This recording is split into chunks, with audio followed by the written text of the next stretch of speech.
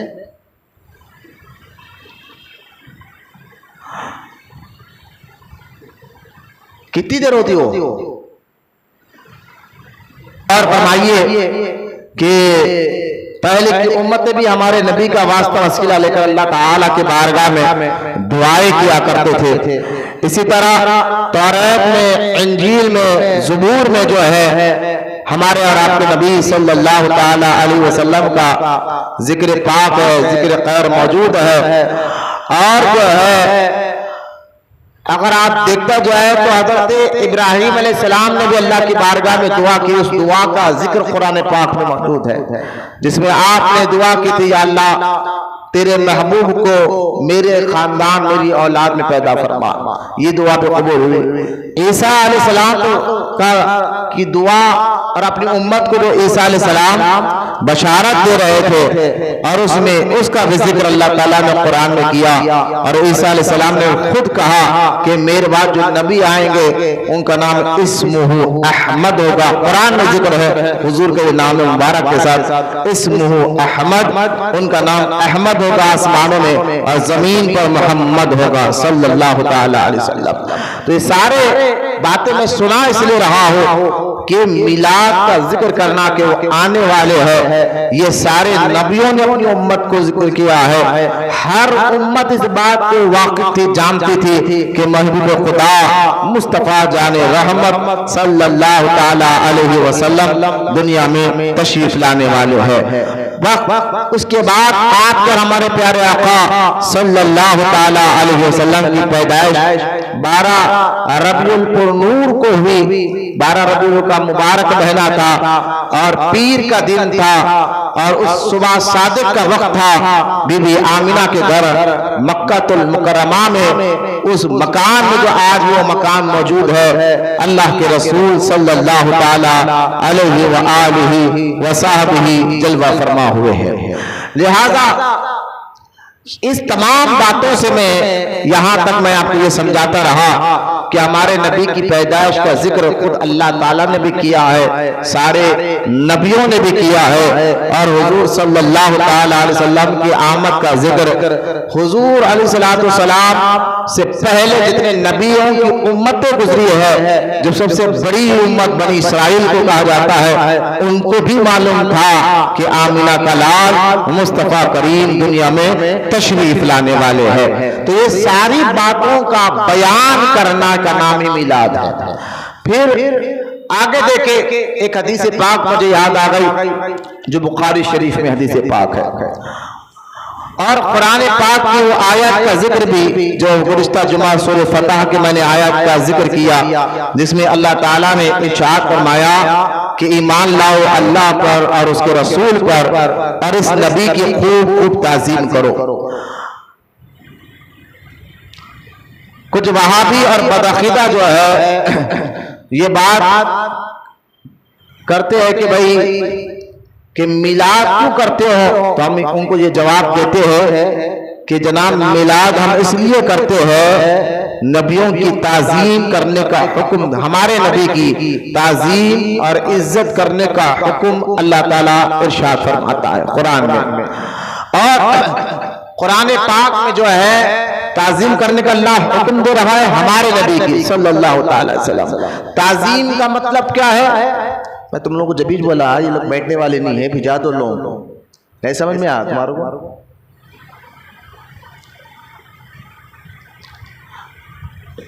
روڈیوں، سود خوروں، پہلوانوں، ہوٹلوں میں بیٹھنے کی عادت ہو گئی، مسجد میں بیٹھنے کی عادت ہے. فلمیں ڈرامے دیکھنے، ریلنا بنانا ہے تو گھنٹوں گھنٹوں بیٹھ جائیں گے. قرآن حدیث کی بات سننے کے لیے ٹائم نہیں ہے یہاں پر. نوجوانوں کا، بڑوں کا، بوڑھوں کا یہی حال ہوتا جا رہا ہے. اللہ مسجدوں سے محبت عطا فرما. مسجد میں بیٹھنا بھی عبادت ہے. جب تک آپ نماز کے انتظار میں بیٹھ رہے ہیں ثواب لکھا جا رہا ہے، آپ کی عبادت ہو رہی ہے. پھر ساتھ ہی ساتھ قرآن پاک کا ذکر، حدیث پاک کا ذکر، اس میں بھی اللہ تعالیٰ برکت عطا فرماتا ہے. لہذا تعظیم کا ذکر قرآن پاک میں موجود ہے. اور گزشتہ جمعہ میں نے بتایا تھا کہ تعظیم کا معنی ہے ان کو جن کی آپ تعظیم کر رہے ہیں، جن کو آپ عزت دے رہے ہیں، اس کا مطلب یہ ہے کہ اس کی بڑائی کرو، یعنی اس کو آپ سے بڑا جانو. تعظیم کا مطلب یہ ہے کہ اس سے اپنے آپ کو بڑا جانو. تو ہم یہی بات کہہ رہے ہیں کہ ہم میلاد کر کر گلیوں کو اور اپنے محلوں کو سجاتے اس لیے کہ ہم یہ تعظیم رسول میں کرتے. میلاد بھی حضور کی تعظیم کے لیے نکالا جاتا ہے. یہ اور بات ہے کہ میلاد کے نام پر اور میلاد کے جلوس کے نام پر جو ڈی جے بجانا، ناچنا، روٹوں کو بیچ میں روک کر بلاک کرنا، یہ حضور کی تعلیمات نہیں ہے. بس ادب کے ساتھ درود پڑھتے ہوئے، سلام پڑھتے ہوئے، نعت پڑھتے ہوئے جو ہے جلوس کی میں شامل ہونا، یہ ایک تعظیم، یعنی لوگ کو پتا چلے جو نبی ہمارا دنیا میں آیا ہے اس دن ہم اس کی تعظیم اور عزت کیسی کرتے ہیں. کیوں؟ کیونکہ قرآن اس کا حکم عطا فرما رہا ہے. تو اگر وہابی بدعقیدہ سے ہم کہتے ہیں کہ ہم حضور کی تعظیم کے لیے محلوں کو سجاتے ہیں، لائٹ لگاتے ہیں، جلوس نکالتے ہیں، تو وہ کہتے ہیں کہ جناب اگر یقیناً قرآن میں اللہ تعالیٰ کہتا ہے اپنے حبیب کی تعظیم کرو، لیکن ساتھ ہی ساتھ وہابی بدعقیدہ یہ کہتے ہیں کہ تعظیم کرنا ہے نبی کی تو تعظیم کا مطلب نماز بھی ہے، روزہ بھی ہے، اور چہرے پہ داڑھی رکھنا بھی ہے، عبادت بھی کرو، ان کے حکم پہ عمل بھی کرو. لہذا یہ تعظیم کا مطلب ہے. ہم نے کہا دیکھو سر پہ امامہ سجانا، چہرے پہ داڑھی رکھنا، نماز، روزہ، حج اور عبادت پہ اللہ تعالیٰ کی عبادت کرنا، اور جو ہے اللہ اس کے رسول کے بتائے پہ احکام پہ عمل کرنا، یہ بھی تعظیم ہے کہ جس کے دل میں حضور کی تعظیم ہوگی ان باتوں پہ عمل کرے گا. لیکن ساتھ ہی ساتھ یاد رکھے تعظیم کا یہ طریقہ ہے تو اور بھی طریقے ہمیں صحابہ اکرام نے بتائے ہیں. جیسا کہ صحیح بخاری شریف میں ہے کہ حدیبیہ کے دن عروہ بن مسعود بات کرنے کے لیے میدان میں آئے اور صحابہ اکرام کو دیکھا. عروہ بن مسعود کون تھے؟ یہ مکے والوں کے بہت بڑے سفیر آپ سمجھتے آج بھی ہمارے ملک میں، انڈیا میں ہو دیگر ملکوں میں ایک سفیر ہوتا ہے. سفیر کہتا ہے، سفیر یوں سمجھے کہ وزیر، بادشاہ یعنی پی ایم کا دور ہے سمجھانے کے لیے، اس کے ہاتھ کے نیچے اس کو سیکرٹری کہتے ہیں، وزیر کہتے ہیں. تو جو سفیر ہوتا ہے وہ نائب ہوتا ہے اپنے بادشاہ کا، اور جب کوئی پی ایم نہ جا سکے وہ کام کے لیے تو اپنے وہ سفیر کو بھیجتا ہے کہ تم جاؤ یہ ملک میں یہ بات کر آؤ. آپ نے دیکھا بڑے بڑے سفیر دوسرے ملکوں میں جا کر بات کر آتے ہیں. اس کو کہتے ہیں منصب میں ایک مقام سفارت کا، سفیر کا. لہذا عروہ بن مسعود کون تھے؟ مکے والوں کے بہت بڑے سفیر تھے، ملک مکہ کے بہت بڑے سفیر تھے. اور وہ ایسے سفیر تھے کہ سارے مکے کے لوگوں کو ان پر بھروسہ تھا. جب بھی کسی دوسرے ملک کے بادشاہ سے بات کرنی ہوتی تو بادشاہ، ملک کا بادشاہ کیا کرتا؟ سفیر کو بھیجتا. اسی طرح دوسرے ملکوں کے بڑے بڑے بادشاہوں سے بات کرنے لگتے تو مکے والے عروہ بن مسعود کو بھیجتے کہ آپ وہ جائے اور جا کر وہاں کے ملکوں سے، ملک کے بادشاہوں سے بات کر آئے.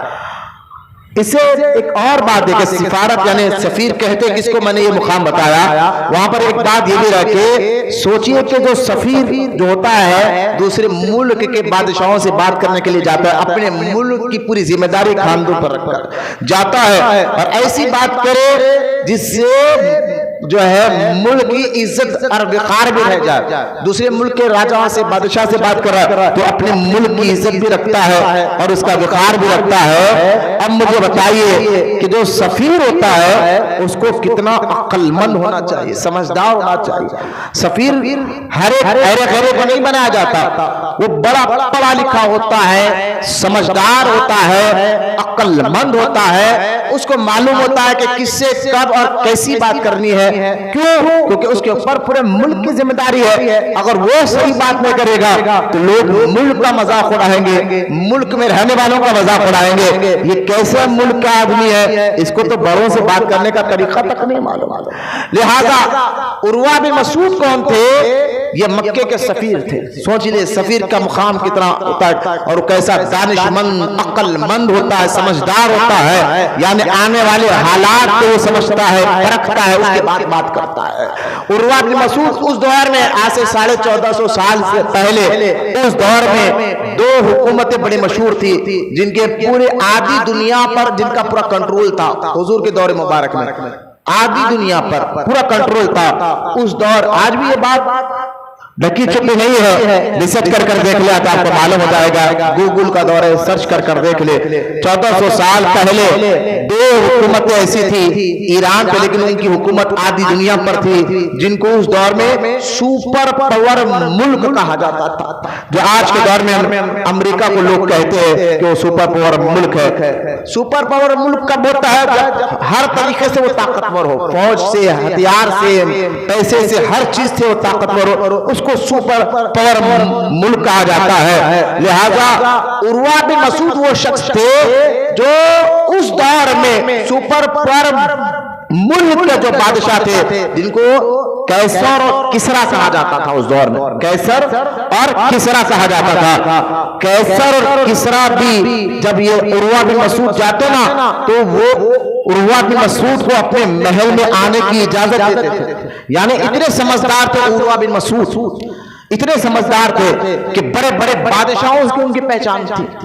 اور بڑے بڑے اس دور کا سپر پاور ملک جو ہے اور اس دور کے جو بادشاہ تھے قیصر اور کسریٰ, وہاں تک عروہ بن مسعود جا کر بات کر آتے تھے. بھائی یہ بھی معمولی بات نہیں ہے. اپنے علاقے میں اگر کوئی آدمی ایم ایل اے سے مل لیے, علاقے کے ایم ایل اے سے جان پہچان ہو جائے تو وہ بڑا سینہ تان کر چلتا ہے کہ بھائی میری ڈائریکٹ ملاقات ہے ایم ایل اے سے, میں ڈائریکٹ بات کرتا ہوں ایم ایل اے صاحب سے, اور ایم ایل اے صاحب میری بات سنتے بھی ہے. تو ایک ایم ایل اے سے بات ہو جائے تو سینہ تن جاتا ہے. لوگ کہتے ہیں یار واقعی سے ڈائریکٹ تعلقات ہے. تو سوچئے ملک کے بادشاہ سے تعلق ڈائریکٹ ہو جائے اور وہ بات سنتے بھی ہے.